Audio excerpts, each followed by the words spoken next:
आइए जानते हैं माता पार्वती ने अपने जीवन काल में दिया किस किस को श्राप। मां पार्वती के इस श्राप से अग्नि की भेंट चढ़ी थी लंका। हम सभी जानते हैं कि लंका में आग श्री हनुमान जी ने लगाई थी, लेकिन क्या आप जानते हैं कि यह सब कुछ मां पार्वती के श्राप के कारण हुआ था? तो आइए जानते हैं कि आखिर क्या हुआ था जो मां पार्वती ने लंका को जलने का श्राप दिया और किसे दिया। कथा मिलती है कि एक बार मां पार्वती ने विष्णु और लक्ष्मी जी को कैलाश पर भोजन में आमंत्रित किया। तब मां लक्ष्मी ने उनसे पूछा कि वो इतनी शीतल हवाओं के बीच कैसे रह लेती हैं, वह भी तब जब वह राजकुमारी का जीवन व्यतीत कर चुकी हैं। इससे माता पार्वती काफी आहत हुईं। कुछ दिनों बाद मां लक्ष्मी ने देवी पार्वती को अपने बैकुंठ धाम आने का न्योता दिया। मां पार्वती लक्ष्मी जी के न्योते पर शिवजी के साथ बैकुंठ धाम पहुंची। वहां बैकुंठ धाम का वैभव और ऐश्वर्य देखकर उन्होंने भी भोलेनाथ से एक अत्यंत वैभवशाली महल का निर्माण करने को कहा। पहले तो उन्होंने माता को बहुत समझाने का प्रयास किया, लेकिन जब वह नहीं मानी तो उन्होंने विश्वकर्मा जी को महल निर्माण का कार्य सौंपा। इसके बाद ही उन्होंने सोने का महल तैयार किया।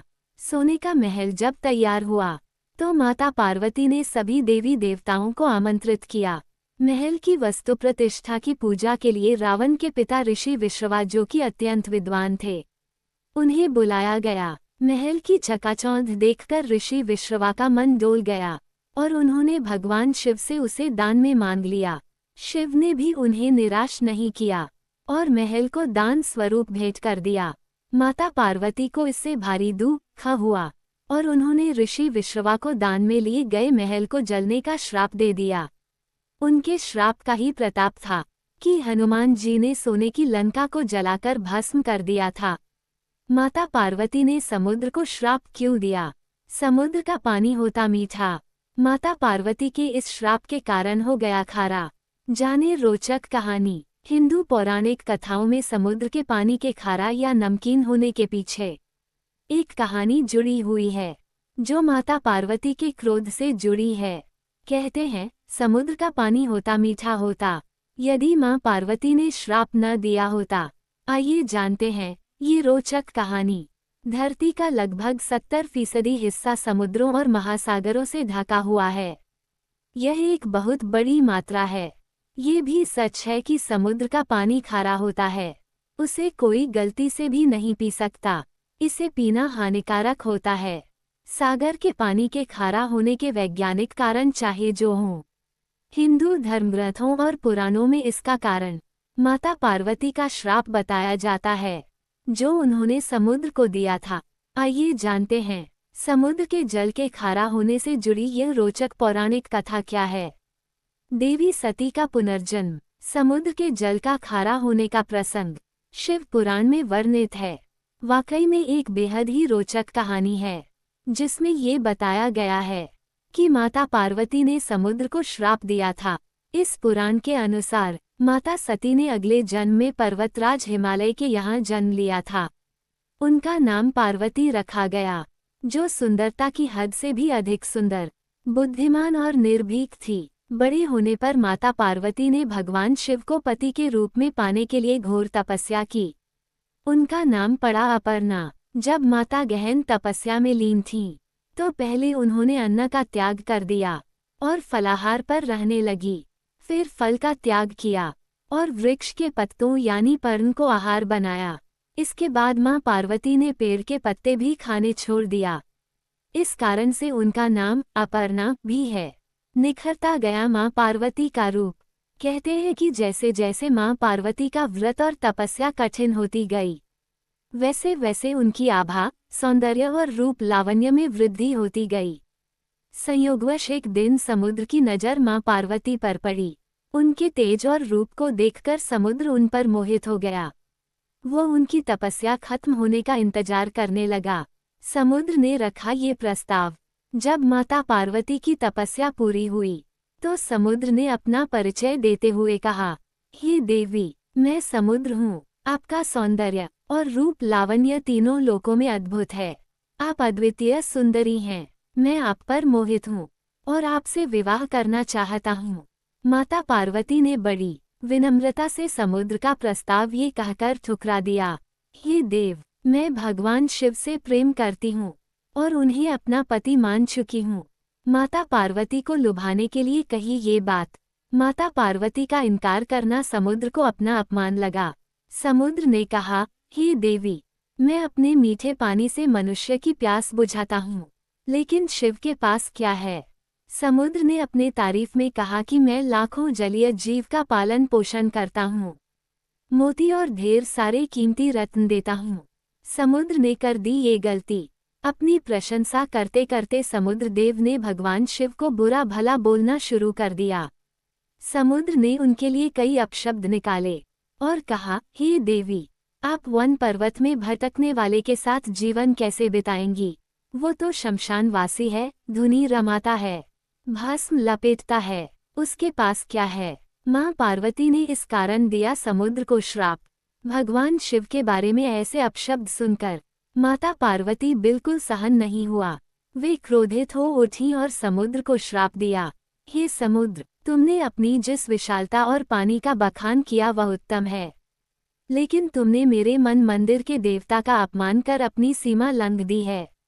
मेरा श्राप है कि आज के बाद तुम्हारा पानी खारा होगा, इसे कोई पी नहीं सकेगा। कहते हैं तब से समुद्र का पानी खारा है और पीने योग्य नहीं है। माता पार्वती ने कार्तिकेय को श्राप क्यों दिया?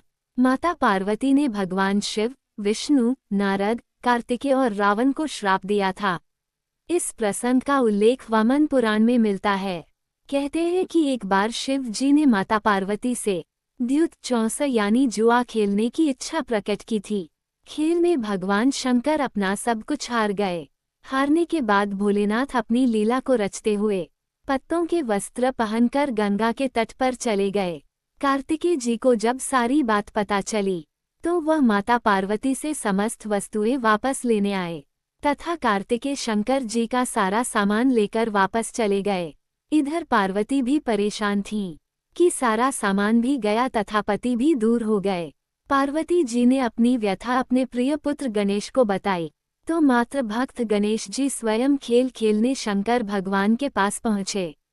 गणेश जी जीत गए तथा लौटकर अपनी जीत का समाचार माता को सुनाया। इस पर पार्वती बोली कि उन्हें अपने पिता को साथ लेकर आना चाहिए था। गणेश फिर भोलेनाथ की खोज करने निकल गए। भगवान शिव उन्हें हरिद्वार में मिले। उस समय भगवान शिव, भगवान विष्णु व कार्तिकेय के साथ भ्रमण कर रहे थे। पार्वती से नाराज शंकर जी ने लौटने से मना कर दिया। इधर भगवान विष्णु ने भगवान शिव की इच्छा से पासा का रूप धारण कर लिया। गणेश जी ने माता के उदास होने की बात शंकर जी को कह सुनाई। इस पर शंकर जी बोले कि हमने नया पासा बनवाया है, अगर तुम्हारी माता पुनः खेल खेलने को सहमत हो तो मैं वापस चल सकता हूँ। गणेश जी के आश्वासन पर शंकर जी वापस पार्वती के पास पहुँचे तथा खेल खेलने को कहा। इस पर पार्वती हंस पड़ी और बोली, आपके पास क्या चीज है जिससे खेल खेला जाए? ये सुनकर शंकर जी चुप हो गए। इस पर नारद ने अपनी वीणा आदि सामग्री उन्हें दी। इस खेल में शंकर जी हर बार जीतने लगे। एक दो पासे फेंकने के बाद गणेश जी समझ गए तथा उन्होंने भगवान विष्णु के पासा रूप धारण करने का रहस्य माता पार्वती को बता दिया। सारी बात सुनकर पार्वती जी को क्रोध आ गया। तब उन्होंने शंकर जी को शाप दे दिया कि गंगा की धारा का बोझ उनके सिर पर रहेगा। नारद को कभी एक स्थान पर न टिकने का शाप मिला। भगवान विष्णु को शाप दिया कि त्रेतायुग में रावण तुम्हारा शत्रु होगा।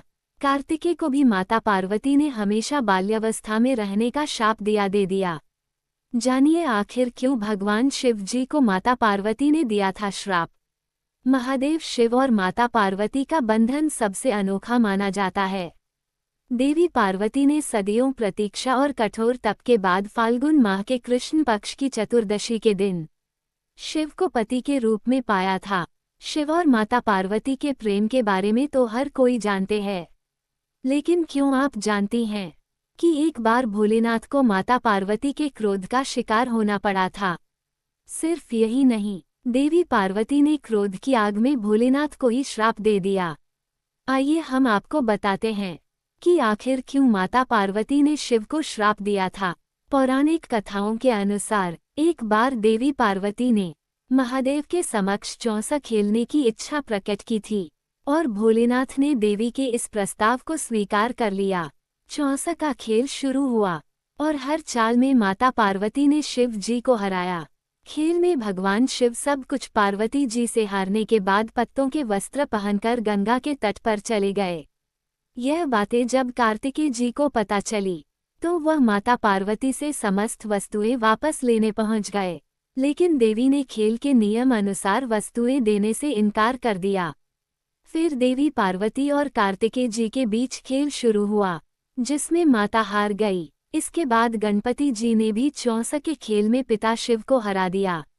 अपनी जीत की खुशी का समाचार गणपति ने माता को सुनाया तो उन्होंने पिता को पुनः कैलाश पर लाने की बात कही। गणपति जी ने दोबारा प्रयास किया कि वह माता पार्वती को जाकर ये बताए कि वह जीत रहे हैं, लेकिन शिव नहीं माने और इस बार भोलेनाथ के भक्त रावण ने गणेश जी के वाहन मूषक को बिल्ली का रूप धारण करके डराकर भगा दिया। और फिर शिव ने कहा कि अगर पार्वती जी फिर से खेल खेलने को राजी होंगी तो वह लौट आएंगे। माता पार्वती ने क्रोध में दिया शिव जी को ये श्राप। पार्वती जी ने महादेव के प्रस्ताव को स्वीकार किया, लेकिन अब शंकर जी अपना सब कुछ हार चुके थे। ऐसे में पार्वती ने उनसे पूछा कि अब उनके पास खेल में हारने के लिए क्या है। इस पर नारद जी ने अपनी वीणा शिव जी को सौंप दी और इस खेल में भगवान विष्णु ने शिव जी की इच्छा से पासा का रूप धारण कर लिया था। अब खेल में भोलेनाथ हर बार जीतने लगे। गणपति जी महादेव और विष्णु जी की चाल समझ गए और उन्होंने सारी बात माता पार्वती को बताई। जब माता पार्वती को ये बात पता चली तो वह बहुत क्रोधित हुई और इस खेल में शिव का साथ देने पर रावण को भी श्राप दिया कि एक दिन भगवान विष्णु ही उसका अंत करेंगे। इसके बाद उन्होंने शिव जी को ये श्राप दिया कि उनके सिर पर सदैव गंगा की धारा का बोझ रहेगा। आपको शिव और पार्वती से जुड़ी हुई यह जानकारी कैसी लगी हमें कमेंट करके बताएं। ऐसी ही वीडियो देखने के लिए वीडियो लाइक करें और चैनल को सब्सक्राइब करें और बेल आइकन भी प्रेस कर लें ताकि नोटिफिकेशन आता रहे। धन्यवाद। साम सदाशिव।